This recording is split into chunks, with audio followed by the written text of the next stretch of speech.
राष्ट्रीय अधिवक्ता संघ द्वारा कचहरी परिसर में पत्रकारों से वार्ता करते हुए संतोष कुमार दोहरे ने बताया कि वह SC/ST को जागरूक करने के लिए एक पैम्फलेट सार्वजनिक कर रहे हैं, जिससे अनुसूचित जाति के लोगों को न्याय मिल सके एवं वो अपने अधिकारों को जान सके।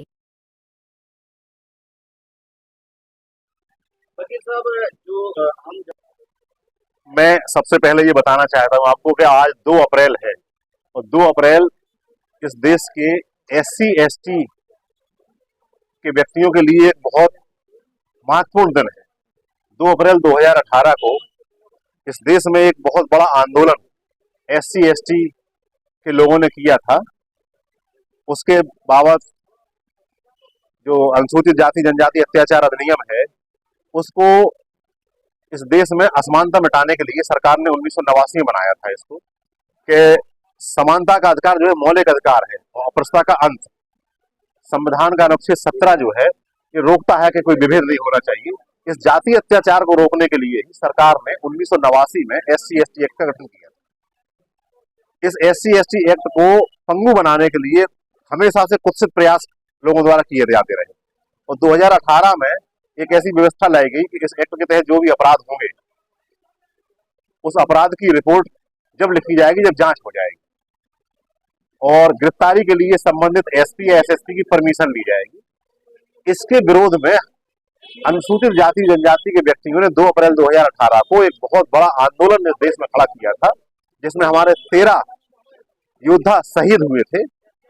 उनकी उस शहादत दिवस पर, उनके स्वाभिमान दिवस पर आज 2 अप्रैल 2018 को के शहादत दिवस को आज डॉक्टर अंबेडकर राष्ट्रीय अधिवक्ता संघ भारत SC/ST एक्ट को सरल भाषा में आम जन तक पहुंचाने के लिए, जो निम्न स्तर का व्यक्ति है, हमारे गांव देहात में रहता है, उसके साथ अपराध होते हैं, कई प्रकार के अपराध हैं, तो वो जानते ही नहीं है कि अपराध हमारे खिलाफ सिर्फ जाति आधार पर हुआ है और क्या क्या अपराध है, उसके क्या अपराध हैं, क्या उसको सरकार से सहायता मिल सकती है। इसके संबंध में आज संगठन हमारा एक सरल भाषा में 4 पेज का एक बुकलेट टाइप की ये हम जारी कर रहे हैं।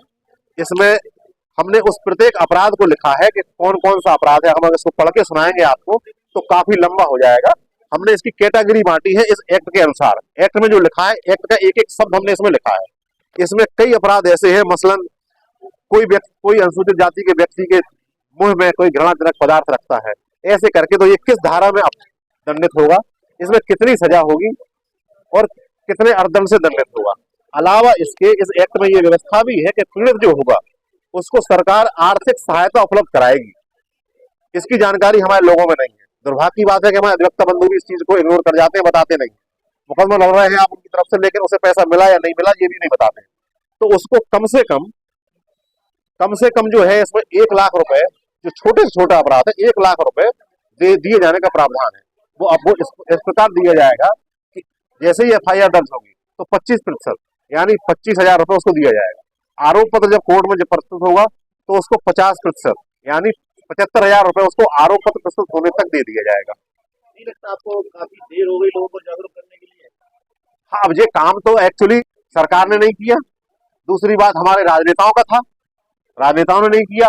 आज हमारे संगठन के बीच में जब ये कहानी आई, इसकी लंबी भी कहानी है, बाद में बता दूंगा। अभी हाल में 2 उदाहरण हमारे संगठन के वकीलों के पास हमारे संगठन के पास ये बात आई कि भाई जो सूचना हमारे आम जनता तक पहुंचनी चाहिए, तब हम लोगों ने निर्णय लिया कि आज चूंकि वो महत्वपूर्ण दिन भी है कि हम इस कागज को आप लोगों के माध्यम से, मीडिया के माध्यम से और इस पंपलेट के माध्यम से हम जगह जगह इनको बंटवाएंगे। हम वकीलों के लिए नहीं छपवाए हमने ये कागज, हम ये आम जनता के पास भिजवाने के लिए हमें छपवाए। तो इसमें आर्थिक सहायता भी दी जाएगी। दूसरा महत्वपूर्ण बिंदु, इसमें जो बड़े अपराध हैं जैसे बलात्कार का अपराध है, इसमें 8.25 लाख रुपया, 5 लाख रुपया ये पीड़िता को दिए जाने का प्रावधान है। सजा के अतिरिक्त है, सजा होगी अलग होगी, अर्थदंड लगेगा अलग होगा। हत्या वाले मुकदमे में सबसे महत्वपूर्ण चीज है जो आप लोगों ने आज तक ना तो देखी होगी ना सुनी होगी। हत्या के मुकदमे में जो मरा है, जो व्यक्ति की जिसकी हत्या हुई, उसकी आश्रित को सरकार 8,25,000 रुपए पूरा एंटायर अमाउंट आरोप पत्र प्रस्तुत होने के समय तक दे देगी। आज की तारीख में भी ऐसा अपवाद है, किसी को मिल रहा है, किसी को बाद में मिल रहा है। लेकिन इसके अतिरिक्त उसके परिवार में एक व्यक्ति को सरकार रोजगार उपलब्ध कराएगी। ये इस अधिनियम के में जो शेड्यूल है उसके पैरा 46 में लिखा हुआ है। कि एक व्यक्ति को रोजगार उपलब्ध कराएगी और उसके अलावा उसकी विधवा अगर है तो उसे 5,000 रुपए प्रतिमाह की पेंशन देगी, मैं मूल महंगाई भत्ते सहित। वो विधवा पेंशन आम पेंशन नहीं होगी जैसी गांव देहातों में मिलती है, विधवा पेंशन या वृद्धावस्था पेंशन 500 रुपए, 1,000 रुपए, ये 5,000 रुपए की मूल महंगाई भत्तों के साथ होगी, जो हर बार बढ़ती जाएगी। अब इसका एक उदाहरण जो हमने अभी हाल में किए, एक मुकदमा हमारे पास आया, झांसी में ही है, श्रीवास, झांसी के एक बहुत बड़े सेठ जी, बहुत बड़े वो हैं जमीन के कारोबारी, अब नाम नहीं लेंगे, कुशवाहा जी हैं, उनके ऊपर उसने एक मुकदमा लिखवाया था, चार्जशीट कोर्ट में लग गई, उसे पैसा नहीं मिला तो जो पुलिस ने कहा वो नहीं मिला, उसने काफी पत्राचार किया, नहीं मिला, जब हमारे शरण में आया तो करवाई कि भाई ये किस तरह से। तो अभी हाल का ऑर्डर है 28/3/2024 को किया है, ये आदेश आपके सामने है, और इसमें 18/4 को तलब किया, ये लिखा है कि इसके पहले पैसा देकर आओ, और डिले क्यों किया वो हमें बताओ आगे। ये आदेश आप है, रिट संख्या आपके सामने है, ऑर्डर आपके सामने है, वर्तमान जिलाधिकारी झांसी को ही तलब किया गया है जो वर्तमान में है, 18 अप्रैल इसमें डेट लगी है। तो इस प्रकार की हमारे पास जैसे संगठन के पास जैसे जैसे पीड़ित लोग आए हैं, हमने उनकी कार्रवाई